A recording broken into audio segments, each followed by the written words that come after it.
we're going to start by doing John Oliver's shtick. And I'm using John Oliver as an example here because this is a bigger story, a bigger arc, a more important thing than just this one, guy who's on HBO that you probably never watch.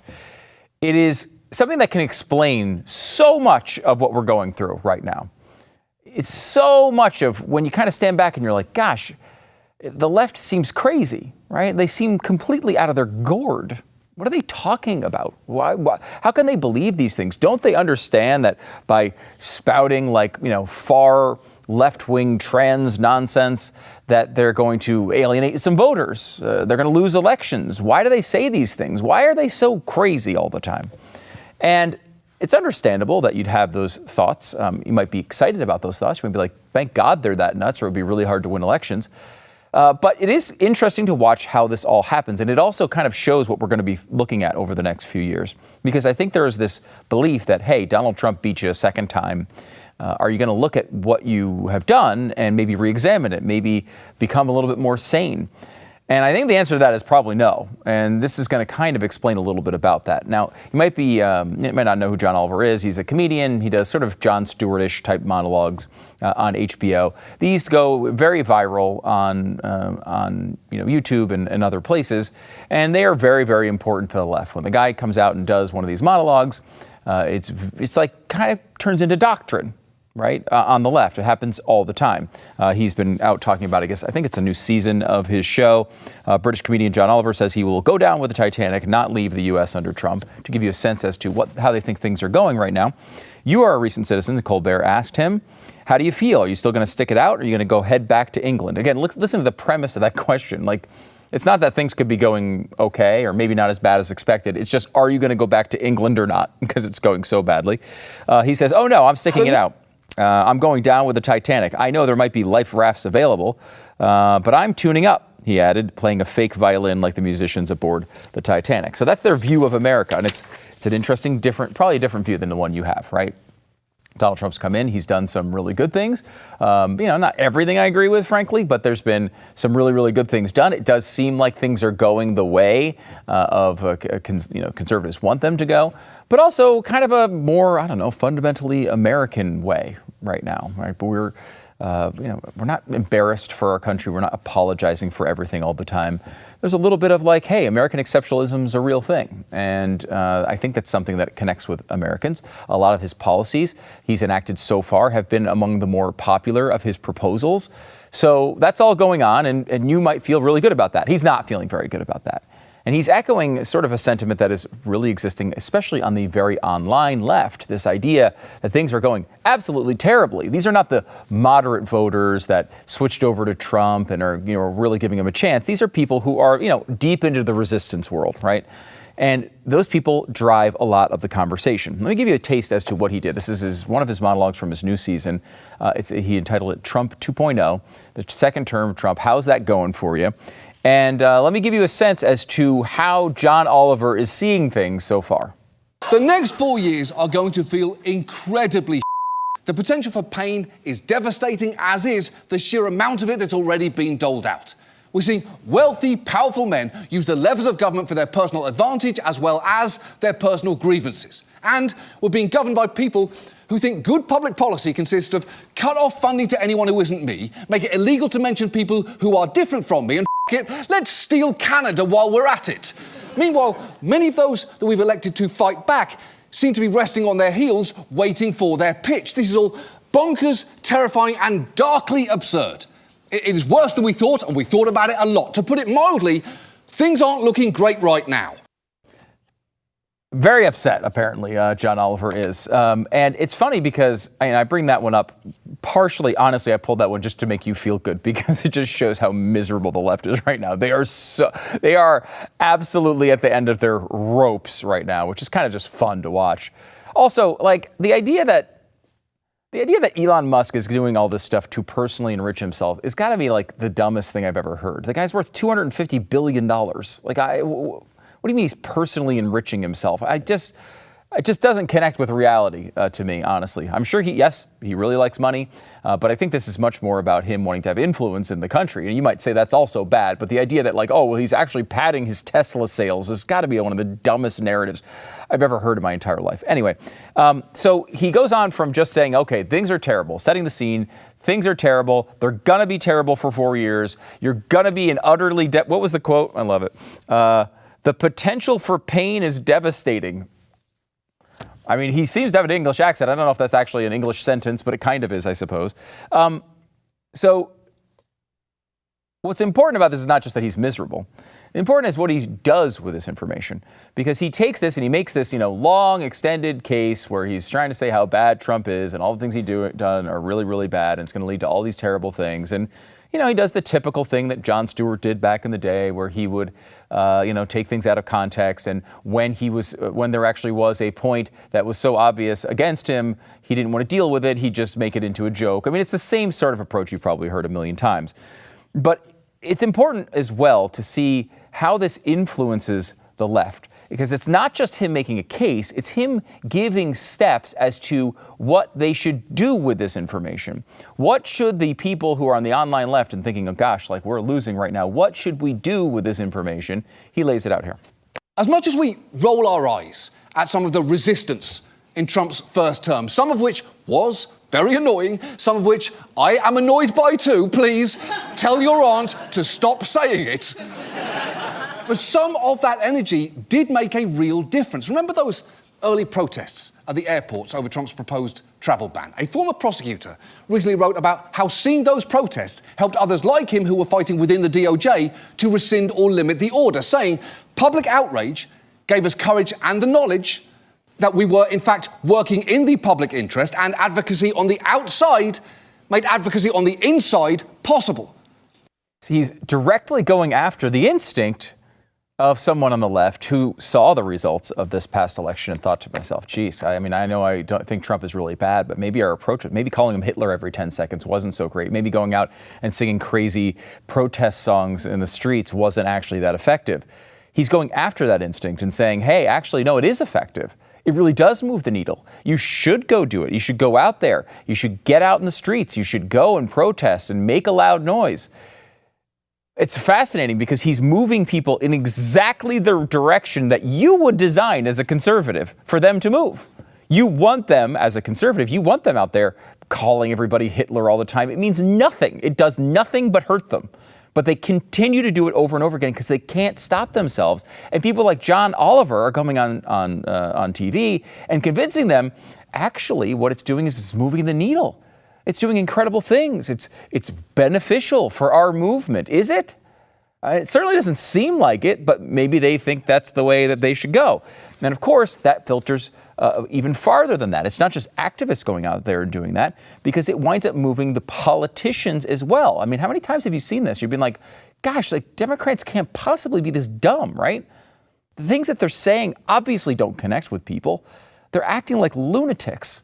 They keep passing these crazy out there laws on issues all over the spectrum, talking about, illegal immigration in ways that obviously do not connect with voters, everything from LGBTQIA2 plus policies, all those things. And you wonder why they would do such a thing. Why don't they see clearly what the electorate wants? Maybe they're just crazy liberals and that's the only way they can talk. Well, they could do that, but they lie pretty well. They're usually able to hide their instincts on that. Here's more from John Oliver. We're going to swing at the ones that matter for the American people. Who is that exactly?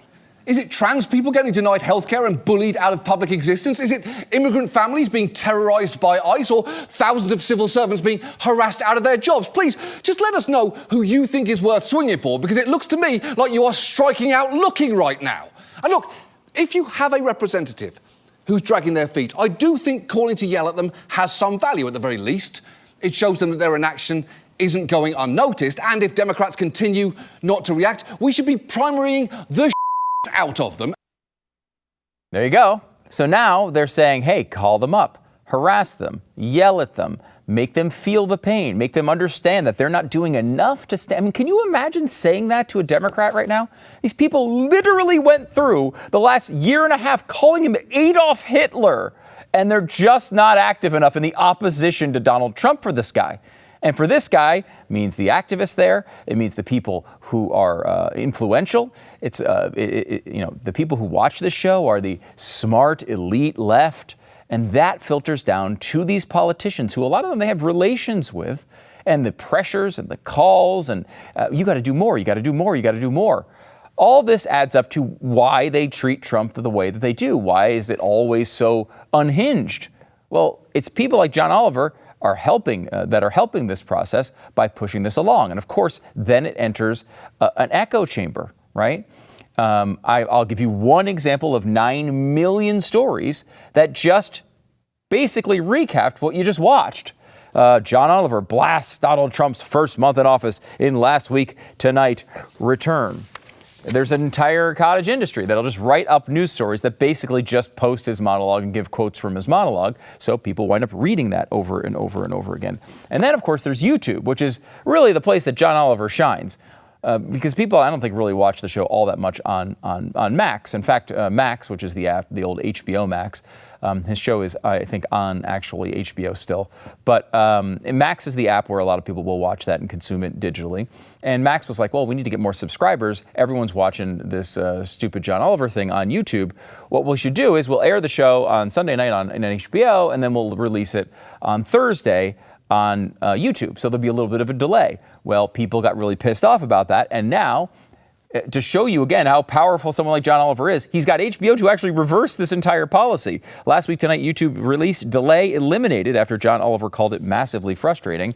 To fans' surprise and delight, the episode was made available on YouTube the same night. This is a reversal of the release pattern HBO implemented last season, pushing the release of each new Sunday night's episode and the main story on YouTube from the following Monday to the following Thursday in an effort to drive up subscribers to Max streaming service. The move triggered backlash among fans and was called massively frustrating by Oliver. Now, YouTube obviously is is a place where you go, and I mean these things go viral all the time. But there's something like that people I don't think realize about YouTube if you're not on the side of things, which is if you're posting stuff on YouTube, it's not getting to all your followers. That's not the way it works. All these algorithms are there to kind of promote and demote certain material. And there's probably no one on earth who has benefited more from that algorithm than John Oliver. He is absolutely adored by the YouTube algorithm to an extent that's massive. I mean, if you post a video, you might expect maybe 10% of your followers to see it in the first couple of days, maybe in the first week. Maybe it builds over time. Sometimes they just go viral, right? And you get these ones that pop up. But you have a number where you're kind of recognizing, okay, 10 to 20% of my followers maybe will actually get this served to them. With conservatives, probably lower than that. Some people might be a little bit higher than that. John Oliver has about 9 million followers. He's got a lot of followers, but his videos go to so many more people than everybody else's. I mean, I'm even talking about Dude Perfects and Mr. Beasts of the world, right? It's the percentage of their followers that actually see these videos is extremely high. The monologue I just showed you clips from has been out for 1 day and has 4.3 million views. About half of his followers number has already had the video served to them. Now, it doesn't mean half of his followers. It means, it could be a lot of people that aren't followers also get it. But half after a day, a previous one from 2 weeks ago, 5.9 million. This is, again, mass deportations is the title of this. And I think a lot of people would say, well, maybe they're just really good at this, right? There's a whole social media world out there, a whole industry where people go and try to game these algorithms and try to get the best treatment possible. Every single company that produces content that goes on digital has a whole department of how do you frame these stories to make sure that people will click on them? How do you make them enticing? This is happens literally everywhere. It's why you see so many companies and pieces of content that you see have similar approaches, because they've all sort of looked at this and say this is the way you can promote the stuff and get it out there to the most amount of people possible, right? There's a whole science to this. People get paid millions of dollars to figure out how to game these algorithms. A lot of it comes down to what you're writing in that description. How enticing is that title? If you come up with that perfect title, people might click on it. And then it makes the algorithm think, oh gosh, well, people really like this content. So it encourages more people to get shared to more people's feeds, and it blows up. That's what we're supposed to believe happens. What does John Oliver do in this front? Let me give you some examples. Sugar. That's the name of the entire sugar. That's the name of the video. Sugar. It's a monologue about sugar. 18 million views. Stadiums. 15 million views. Is he gaming the algorithm, or is the algorithm gaming us? Encryption. Oh, that's a sexy topic. 14 million views. Confederacy. Oh, God, it's a relevant title. 31 million views. Multi-level marketing. 36 million views. Lead. Can you think of a worse title for a YouTube video than lead? Lead. 11 million views. And I kid you not, this is a real one. Chickens. The monologue is entitled Chickens, and he got 13 million views on it. Chickens. So think about the way this ecosystem works. Echo chamber is an overused term, but it's an interesting one to apply here. And what's fascinating about John Oliver is the way that he acts and the way his show works, and he's not alone on the left, I'm using him as an example, as I mentioned earlier, is the best thing in the universe for conservatives. It's the best thing in the universe for Republicans and conservative thought. Why? Because it just pushes every button on the left. It pushes every button on the left, and it feeds into all of their worst instincts. What's the craziest policy? You name it, whatever you think it is, that the left pushes out there. This guy has likely done a monologue on it. He's also done one on chickens and sugar and lead as well. But he's probably putting all sorts of left-wing propaganda in there. The craziest environmental policies, the craziest income inequality policies, the craziest LGBTQIA2+ policies, the craziest border policies. He does an entire monologue on them. And what he does is he adds a sheen of respectability to it. It's not some lunatic out in the streets with a, who probably, homeless vagrant putting something on a sign and screaming it. No. It's not even AOC with the crazy eyes going nuts. It's not that. It's this respectable intellectual version of that, also created with some jokes, and some of them are funny. I mean, some of his bits are funny. He's a relatively talented guy. So you have all that going on, and you're feeding into that. It makes them feel smart. It makes them feel clever. It makes them feel intellectual.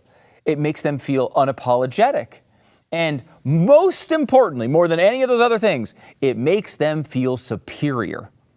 All those hicks who don't believe that, who don't watch John Oliver with me, oh, those hicks, those pathetic losers, those fascists, those racists, those just, mouth-breathing losers. I'm so much better than them.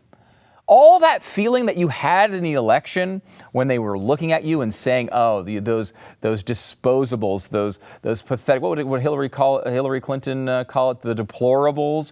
That sentiment comes from this type of content.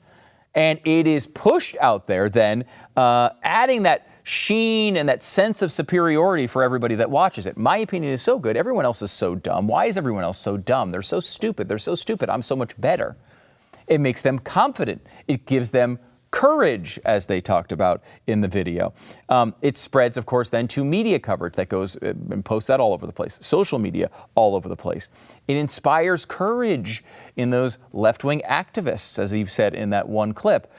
It makes them go and do those things to fight back against obviously common sense things. It makes them have that confidence to do so. It makes them have the confidence to call and yell at their representatives, who then bring all of those bills to the floor. It is it's just a slice of it. It doesn't mean John Oliver is controlling our politics, but this guy is an example of an ecosystem on the left and their media that makes a lot of this stuff happen. And it is the greatest thing in the world for you.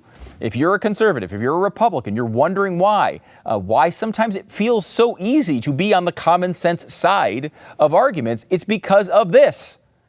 It's because this stuff is constantly bouncing around in worlds you never visit, in an echo chamber you never want to go see.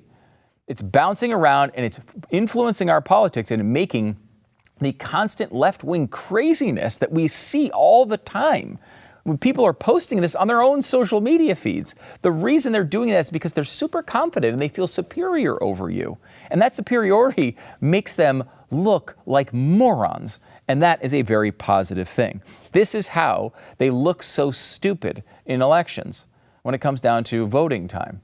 They look dumb because they are confidently espousing their intellect and superiority over you and your ideas.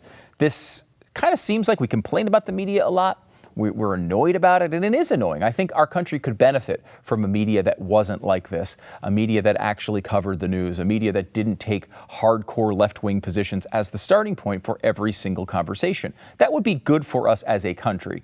If you want conservatives to win elections, this stuff just needs to continue. The more of this there is out there, the better things will be for Donald Trump, for J.D. Vance, for Ron DeSantis, for whatever candidate comes next, and for all the Senate candidates and the House candidates down the line. This stuff is nothing but helpful, and it's fascinating to watch them fall flat on their face over and over again.